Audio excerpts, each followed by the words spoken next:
Another interesting question, and something that a lot of people have been talking about recently, is whether or not the Tampa Bay Buccaneers are last year's Browns. We all remember a time when the Browns had a solid young quarterback in Baker Mayfield.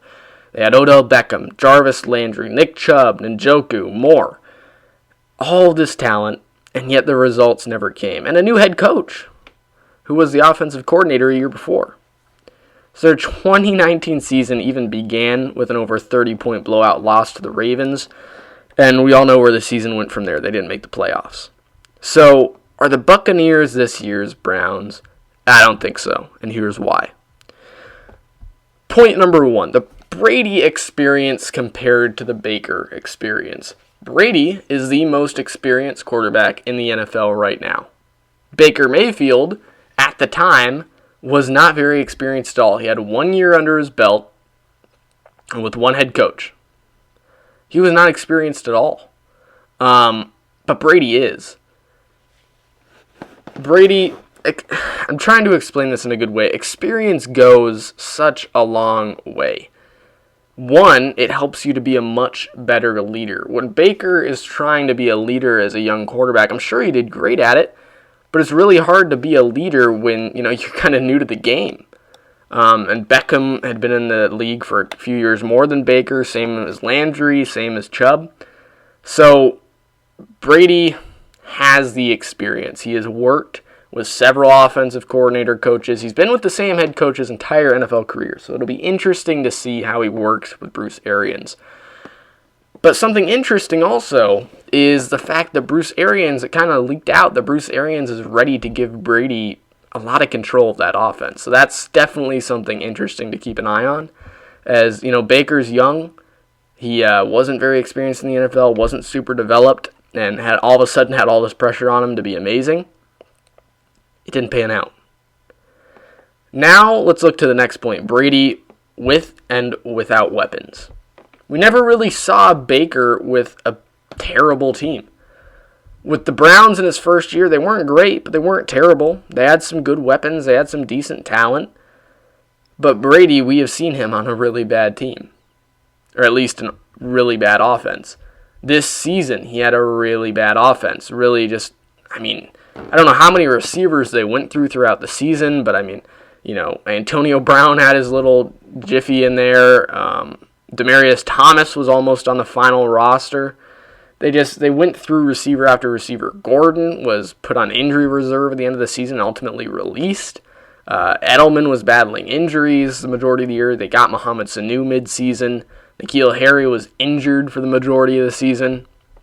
There's just so many factors that caused that offense to be really bad. Their starting center was out for the year. The left tackle position was terrible all year, or the majority of it. Once Isaiah Wynn came off injury reserve, it got a little better. But overall, the team was not good. They lost Gronk as well in the offseason. They lost James Devlin, a big part of their run game. So like I said, overall, the offense was not very good. And yet the Patriots made the playoffs. A big part of that was their strong defense, granted. But the thing to look at is the numbers that Brady had, even with such a terrible offense. He had pretty good numbers. He did not play that badly at all. He had much better numbers than you would expect from a quarterback like Baker, given that type of offense. So, seeing Brady with weapons that are arguably comparable to the 16-0 season, now granted, he doesn't have that many weapons, but they're really, really good weapons.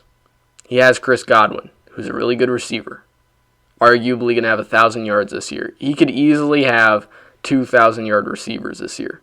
Mike Evans, who's already an established player, he's a great deep threat. Brady hasn't had that in a few years. Rob Gronkowski, who people are arguing is washed, but I think he's going to be at his best.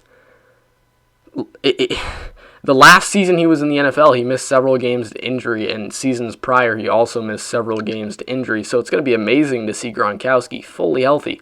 A year of rest, and we're going to get to see Gronk at peak health. That's going to be scary. They have a young running back who arguably could turn into something pretty solid. I don't think he's going to be a star, but they have an alright offensive line.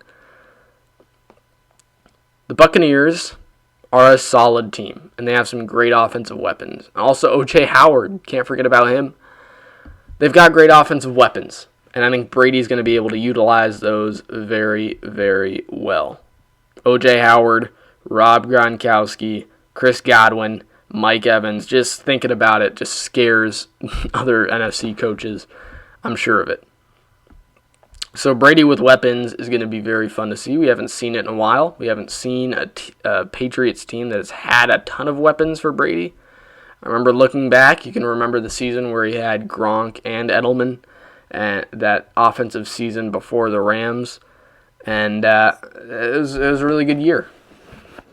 So he's had relatively good offense, but I don't think he's had an offense quite as good as the Buccaneers for quite a few years. Defensively for the Buccaneers, they're also a solid team. A lot of people get the idea wrong about the Buccaneers defense. A statistic they often look to is points allowed. Yes, it was bad, but you also have to look at why it was bad. Why did they allow so many points? I don't think they're a top-tier offense or defense, but I do think they're a pretty average, pretty good defense. They're not terrible, they're not great, but they're good. You know, they'll keep the other team around 20 points, and they'll keep a great offense where you'd expect a great offense to be. And I think Brady can work with that. When you look at why they let up so many points defensively, it's because of Jameis Winston, or at least a big part of it was. When you throw so many interceptions, it becomes very hard for your defense to defend. The other team's constantly getting great field position. I mean, what do you expect? And then the third point is coaching. Baker Mayfield on the 2019 Browns had Freddie Kitchens as the head coach. He was an offensive coordinator the year before, not experienced as a head coach, but they threw him in, and he failed. He failed drastically. It was a really, really bad coaching season for him, and it was obvious Baker didn't love the coach. It was obvious the relationship didn't work out. But Bruce Arians is an established head coach. Bruce Arians has experience, and like I said earlier, Bruce Arians is ready to give Brady some control of the offense, almost like Brady is an acting offensive coordinator. So then you look at the last point. The Bucs team has been together for a while outside of Brady. It's really the same team that we saw last year with one new player. The Browns got a lot of talent added to the team.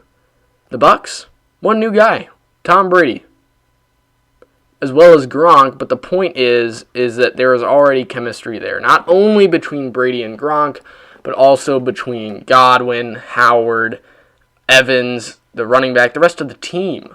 You know, it's not a bunch of players from different spots all put together. There's chemistry where chemistry needs to be. I think that's going to be a big, big piece of this offense this coming season. So overall, are the Bucs last year's Browns? No. The Bucs are going to have a much better season this year than the Browns did this past season. You can take that to the bank.